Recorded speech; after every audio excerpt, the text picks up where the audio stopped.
Sa kanya pong kabutihan, sa bawat ginagawa niya, sa bawat oras po ng ating pong buhay na nilalagi po natin sa mundong ito. Amen?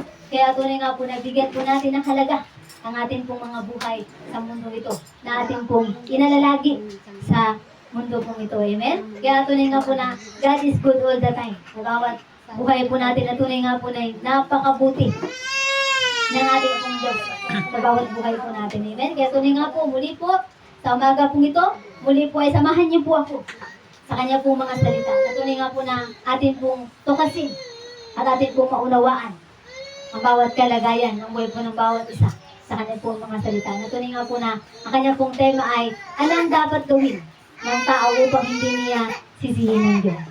Amen? Dahil nga po, sa bawat tao, Kristiyano man o hindi, nakakilala man sa Diyos o hindi, mayroon po talagang impact na talagang sinisisi niya ang Diyos. Kaya ito po yung dapat po nating maunawaan. Na kung ano daw po ang dapat gawin ng tao upang hindi niya sisihin ng Diyos.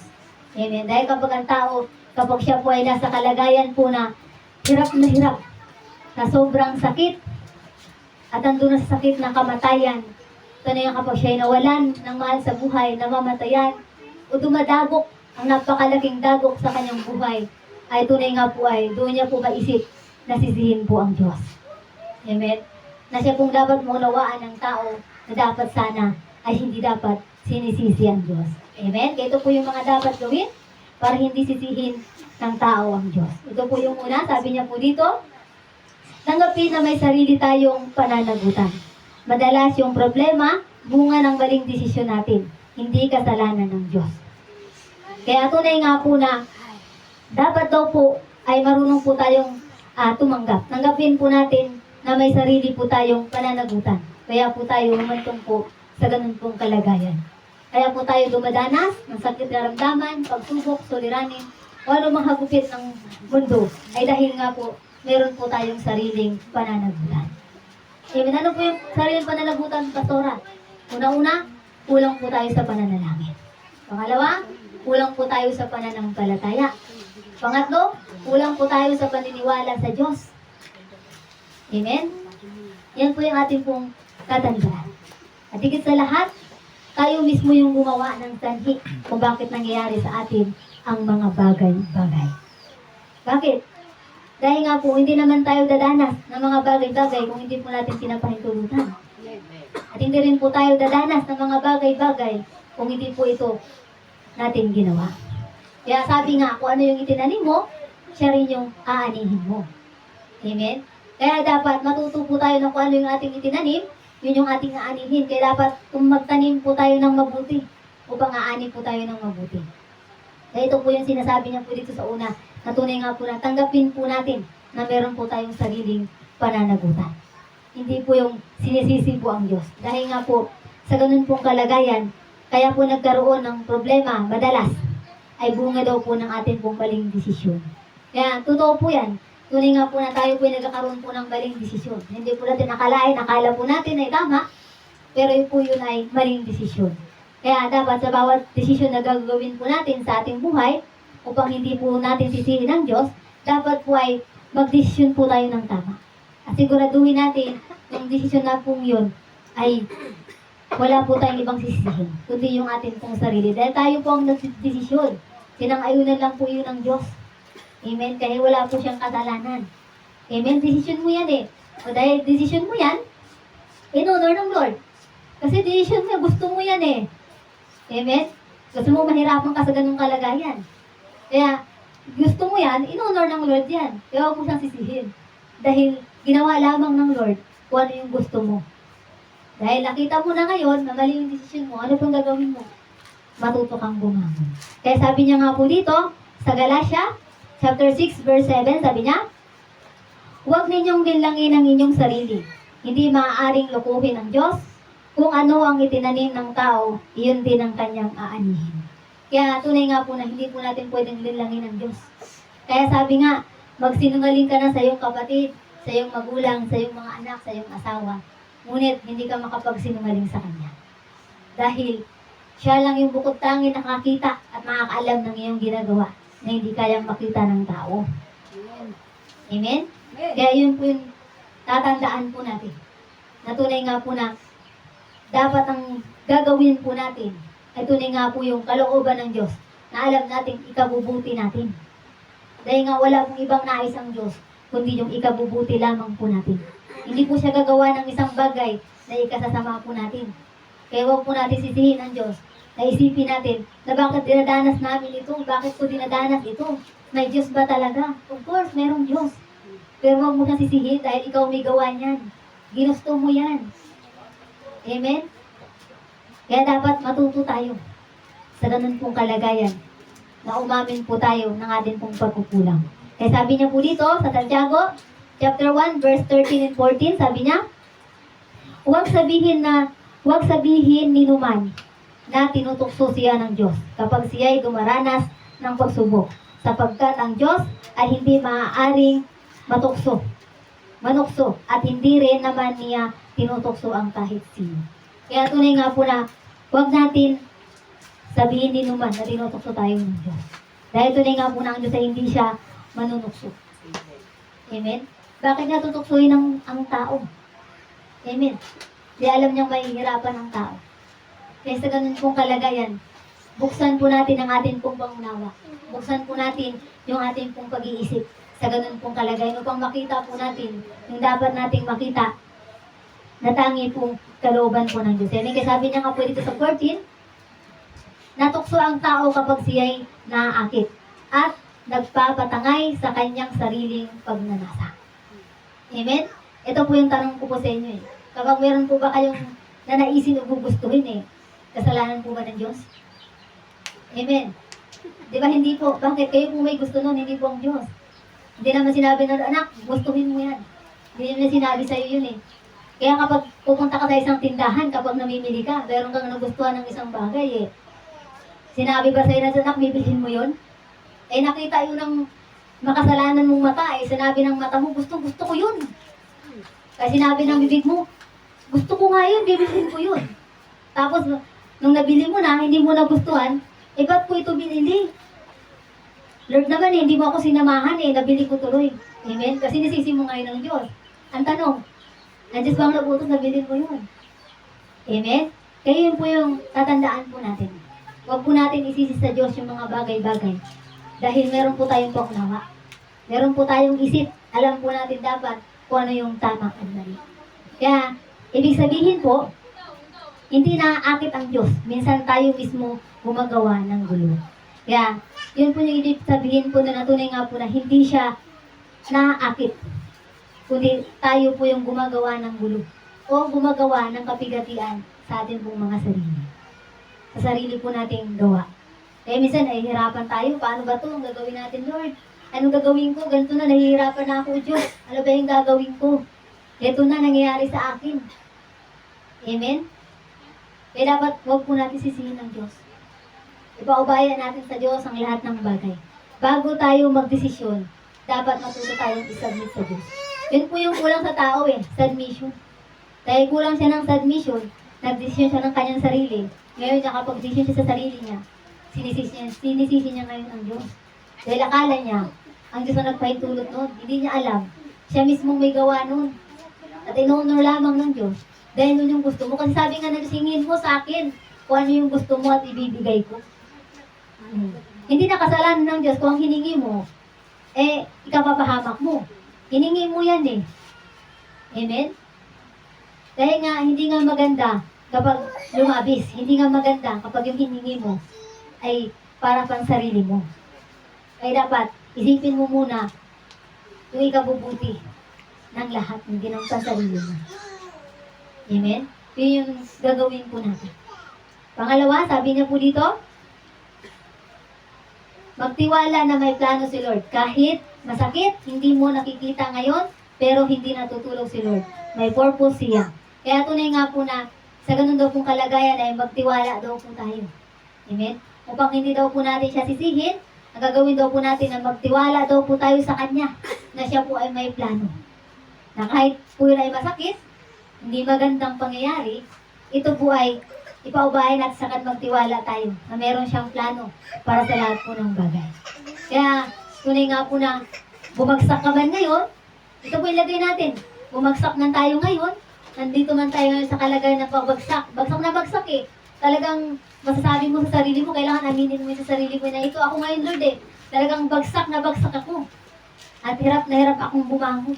Kailangan natin aminin sa Lord yun. Dahil sa ganung kalagayan mo, magtiwala ka na meron siyang masigit na plano kaysa doon sa plano mo. Meron siyang magandang plano para sa iyo. Ay nilaan niya para sa iyo. Ang gusto niya lang makita ay yung pag-amin at pag-surrender mo sa Kanya. Amen? Yan yung dapat nating gawin. Natunay nga na makita natin. Dahil nga po hindi siya natutulog. May purpose ang Lord sa lahat ng bagay. Kaya kung dumanas ka man ngayon ng hirap, pagkabagsak, pagkabigo, yun ay may purpose po ang Lord. Hindi natin alam kung ano yung purpose niya. Siguro, gusto ka pa niyang pagtibayin doon sa kalagayan mo. Dahil kaya ka nga bumagsak dahil mahina ka. Ngayon gusto niya palakasin ka. Kaya ibinagsak ka niya. At dahil nabagsak ka na, ngayon itataas ka niya muli. Ibabangon ka niya muli. At sa pagbangon mo muli, isa ka ng nilalang na matibay. Malakas na, hindi na mahina. Katulad nga po nung tinuro nga po natin dito na isa pong tendera ng palayok at yung customer.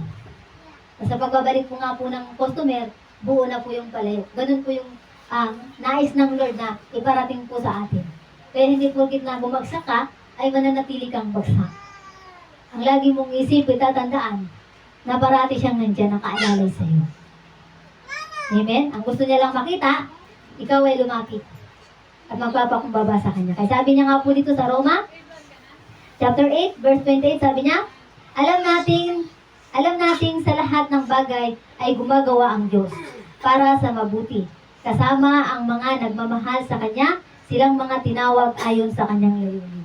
Kaya tunay nga po na, alam daw po ng Diyos na, tunay nga po na lahat ng bagay, at tunay nga po na, ginagawa ng Diyos para sa mabuti. Kaya tunay nga po na, alang-alang sa ating Diyos, gumawa tayo ng mabuti. Gawin natin yung kabutihan, alang-alang lamang sa ating Diyos. Kaya sabi nga namin ni Pastor alang-alang sa Diyos, gagawin namin, handa kaming mabuti. Handa kaming magsakripisyo, alang-alang sa Lord. Kaya yun yung gagawin natin. Alang-alang sa Lord, gawin natin yung nararapat na pag-ibig para po sa Kanya pong harapan. Amen? Matuto tayo na magtiwala sa Diyos. Alang-alang sa pag-ibig natin sa Diyos. Hindi sa ating mga sarili o kanino man, kundi alang-alang lamang para sa Diyos. Gawin natin yung magtiwala tayo sa Diyos. Gawin natin yung mabuti alang-alang sa Kanyang layunin. Amen? Lalo na sa Kanyang mga minamahal, sa mga nagmamahal sa Kanya, sa mga tinawag niya ayon sa Kanyang layunin. Kaya tunay nga po na matuto tayong magmahal ng gusto sa ating Diyos. Nauna dyan, mahalin natin ang Diyos, mahalin din natin ang bawat mga naglilingkod sa Diyos.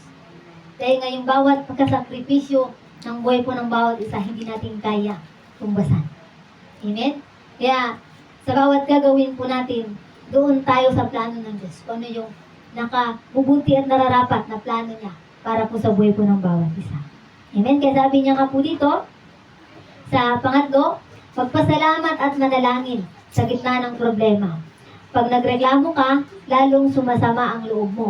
Pag nagpasalamat ka, nababago ang perspective mo. Kaya tunay nga po na kapag sa ganun daw pong kalagayan, para hindi natin sisihin ng Diyos, tayo po'y magpasalamat at manalangin sa gitna ng problema at huwag tayong magreklamo.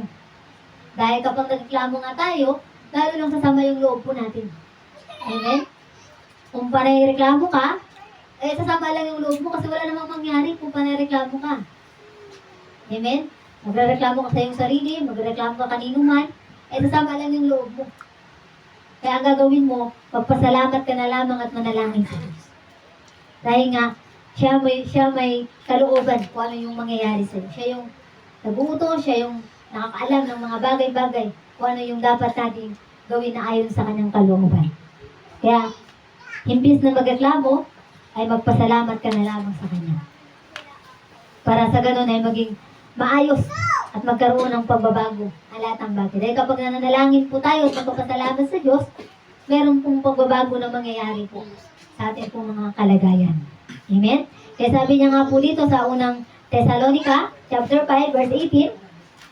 At magpasalamat kayo sa Diyos sa lahat ng pagkakataon sapagkat ito ang kalooban ng Diyos para sa inyo sa inyong pakikipag-isa kay Kristo Jesus. Kaya tunay nga po na tayo po'y magpasalamat sa Diyos. Dahil tunay nga po na lahat ng pagkakataon ay ayon po sa kanya pong kalooban. Na tunay nga po na ito po'y naayon sa ating pong pakikipag-isa sa ating pong Panginoong Jesucristo. Kaya dapat po sa ganun pong kalagayan ay matuto po tayo na magpasalamat po sa ating pong Diyos na buhay. Isipin natin na kapag tayo dumadas ng anumang bagay na hindi natin na naisip, na naranasan po natin, isipin po natin na ito po'y kalooban ng Diyos. Amen? Dahil sa ganun pong kalagayan, ibabangon tayo ng Diyos sa anumang kalagayan na atin pong nanaisin. Amen? Kaya sabi niya nga po dito, kapag tayo na nga po ay nakitaan na ng Diyos ng pagpapakumbaba, tayo po'y kanya pong muling ibabangon. At ilalagay niya po tayo doon sa kalagayan na isang mataas na kalagayan na tunay nga po na kanya pong nire-reserve para po sa atin pong mga buhay. Amen? Kaya sabi niya nga po dito sa Filipos chapter 4, verse 6 and 7, sabi niya, huwag kayong mabalisa tungkol sa anumang bagay.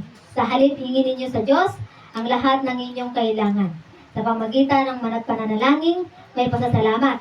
At ang pakapayapaan ng Diyos na hindi kayang maunawaan ng tao ang siyang mag-iingat sa inyong puso at pag-iisip dahil sa inyong pakikipag-isa kay Kristo Jesus. Kaya tunay nga po na ang lahat daw po ng bagay ay tunay nga po na hingin po natin sa pamagitan ng pananalangin at pasasalamat. Kaya huwag po tayong mabalisa. Kaya kapag dumaranas tayo ng mga bagay-bagay na hindi natin inaasahan, huwag po tayong mabalisa.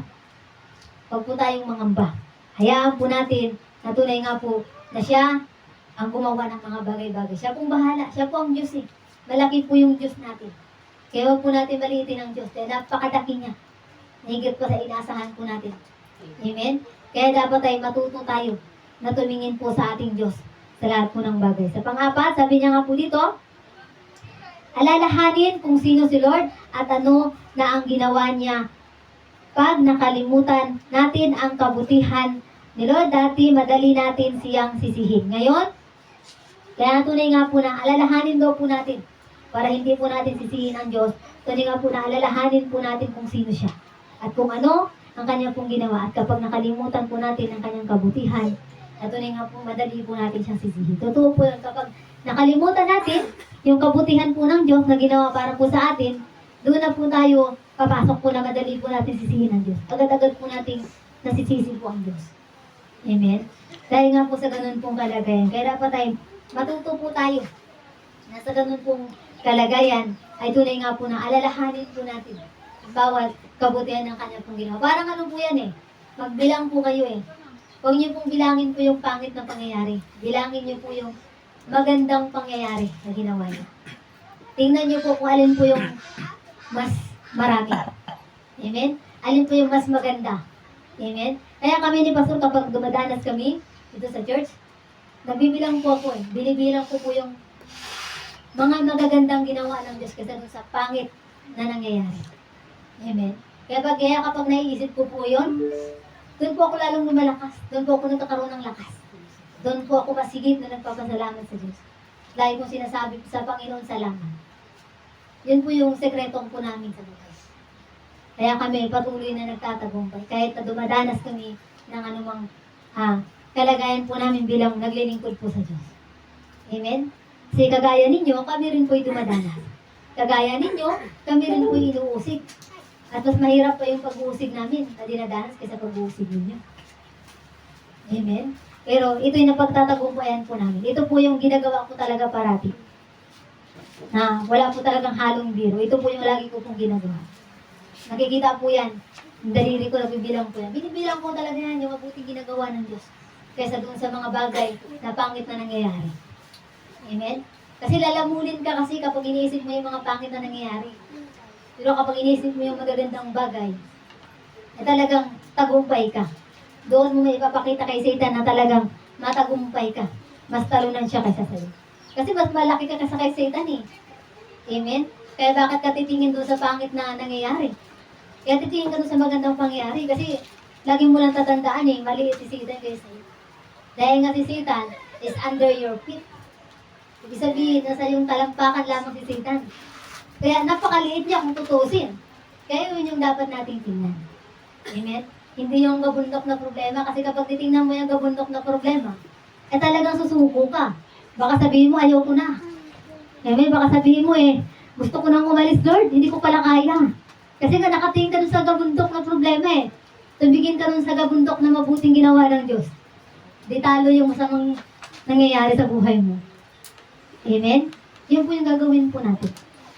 Para matuto po tayo sa ganung bagay na hindi po natin sisihin po ang Diyos. Kaya sabi niya nga po dito, sa mga awit, chapter 103, verse 2, sabi niya, purihin mo, Panginoon. Purihin mo ang Panginoon o kaluluwa ko. At huwag mong kalimutan ang lahat niyang kabutihang ginawa. Kaya tunay nga na mabubuting gawa. Kaya tunay nga po na sa ganun pong kalagayan ay purihin daw po natin ang Panginoon. Kaya utusan mo yung sarili mo, yung kaluluwa mo, o kaluluwa ko, purihin mo ang Diyos. Amen? Kaya kapag nangihina ka na, kausapin mo yung sarili mo. Yung sarili ko, purihin mo yung Diyos. Dahil sa kanyang mabubuting ginawa. Amen? Yun po yung parati po natin gagawin. Huwag po tayong mawala ng pag-asa. Amen? Parati po nating isipin na parating mayroong pag-asa. Habang may bukas, mayroong pag-asa. Habang may buhay, meron siyang pag-asa. Yun yung parati po nating tatandaan. Kaya yun po yung parati po natin gagawin sa ating pong mga sarili.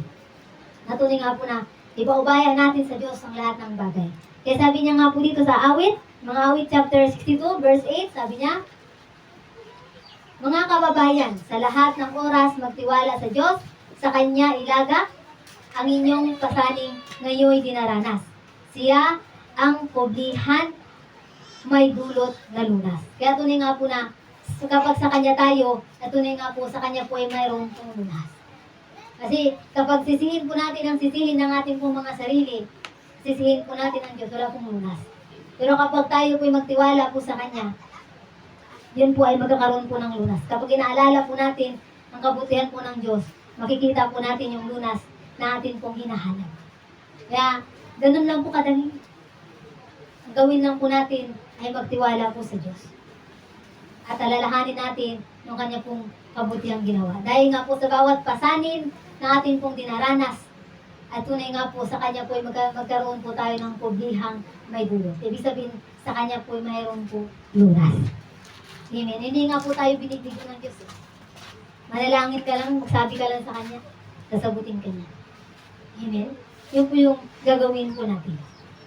Nasa atin po yung authority sa lahat po ng bagay para tayo po magtagumpay na ibinigay na po sa atin ng Diyos Nasa atin na lang po mga tao yung desisyon. Kung ano yung desisyon po natin tatahakin. Amen? Ibinigay sa atin ng Diyos yung buhay natin. Nasa atin ngayon kung paano natin ito gagamitin. Kung gagamitin mo yan sa mabuti, di maganda kung sa mabuti mo gagamitin.